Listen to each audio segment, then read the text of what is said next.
The public test realm has been open for the last few weeks, and I've been spending a lot of my time testing out different tank tier sets in the new dungeon pool. I've already covered Guardian Druid, Protection Warrior, and Brewmaster, so next on the docket is the Blood Death Knight. I just wanted to say Blood Death Knight is definitely not a tank that I've spent a lot of time working on, especially this expansion, so please keep that in mind that I'm no Death Knight main. But I figured I would at least break down the tier set and give my thoughts. Let's see how much I can embarrass myself. First and foremost, this set was actually recently reworked just this last week, so naturally I needed to rewrite the entire script. Yay. Anyways, the major change occurred on the bonus of the 2 set. So let's take a look. Starting with the 2 set bonus, it reads, consuming runic power has a chance to cause your next Heart Strike to apply Ashen Decay, reducing damage dealt to you by 10% and increasing the damage dealt to the afflicted targets by 20% for 8 seconds. This set used to work based off of bone shield charges instead of runic power. That was the major change that happened. The change in resources is generally positive. This change has basically stabilized Ashen Decay uptime across all types of content, mainly addressing the issues and concerns that it had in single target raid encounters, especially when off tanking.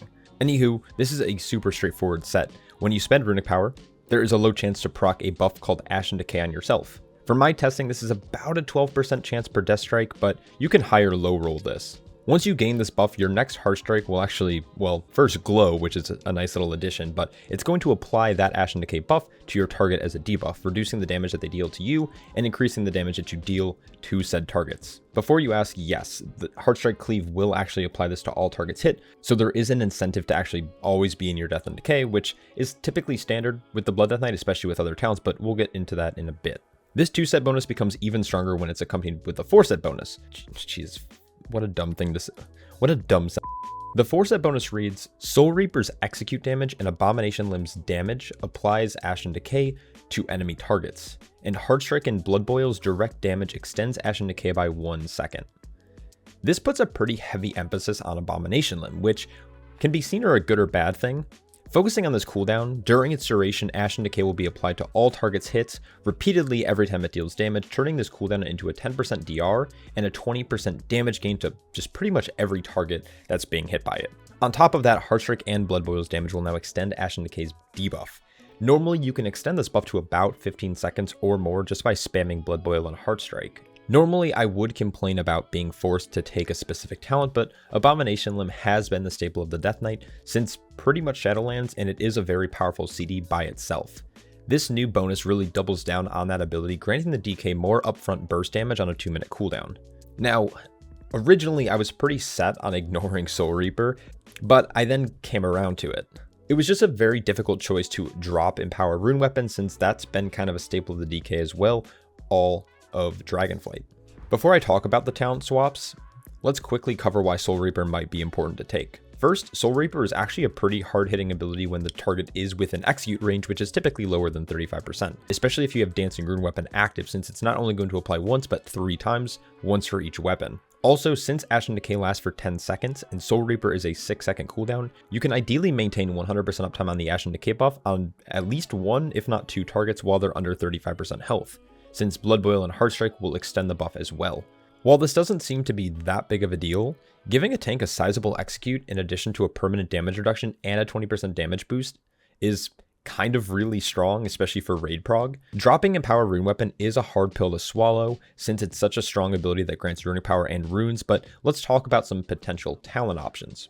Let me preface this with, it's just theory crafting. I'm not saying this is going to be optimal, but just my train of thought as someone who loves to really nerd out on this type of stuff. Let's first talk rune generation. Since we are trading Empower Rune Weapon for Soul Reaper, we need to figure out a way to gain generally more runes.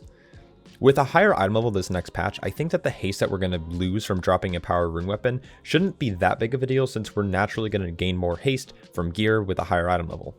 This might also be a personal preference, but I really miss Blood Tap as an ability. Getting on-demand runes from an ability that's off the GCD gives the class much more control and agency, especially since we want to extend Ashen Decay with Heartstrike, which costs runes. Having additional runes on demand leads to further extension of this buff, and in turn more runic power for more death strikes, which feeds back into Ashen Decay, which just creates this really nice feedback loop.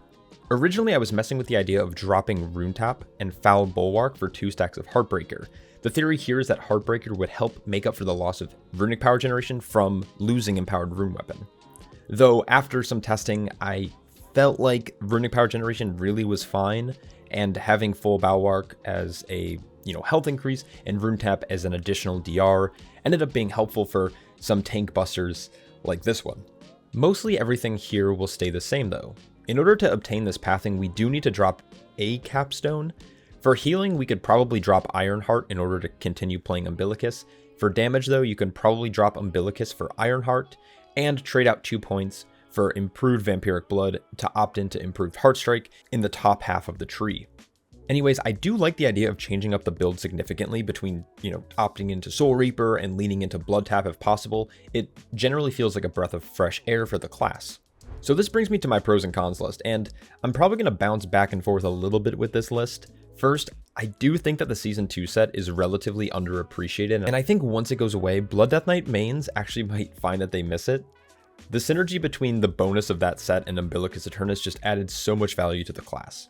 But with that being said, I think that this new set for Season 3 adds a lot of unique profiles to the class that we haven't had in a while.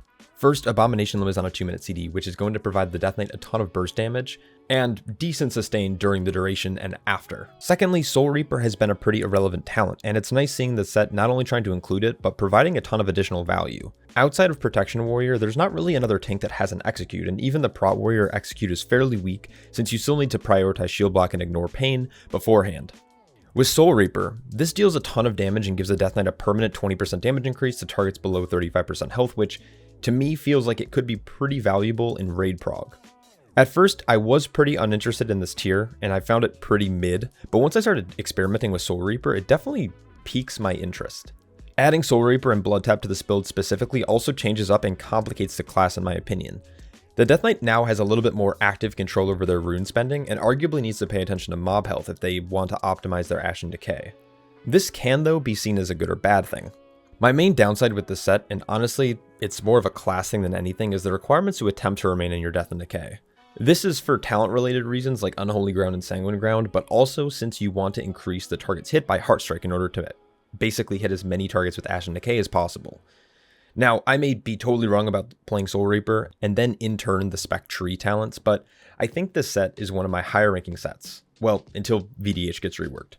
Anyways, I do plan on doing a lot more Mythic Plus testing on the PTR over the next couple weeks until 10.2 comes out. If things continue the way they are, I think Death Knight has the potential to compete as one of the stronger tanks on the ladder, but honestly, only time will tell.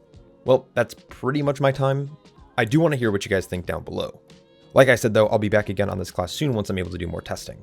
Massive shout out to all my Patreon supporters. I just appreciate you guys so much. I hope you're all staying happy, healthy, and I'll catch you all in the next one. Peace.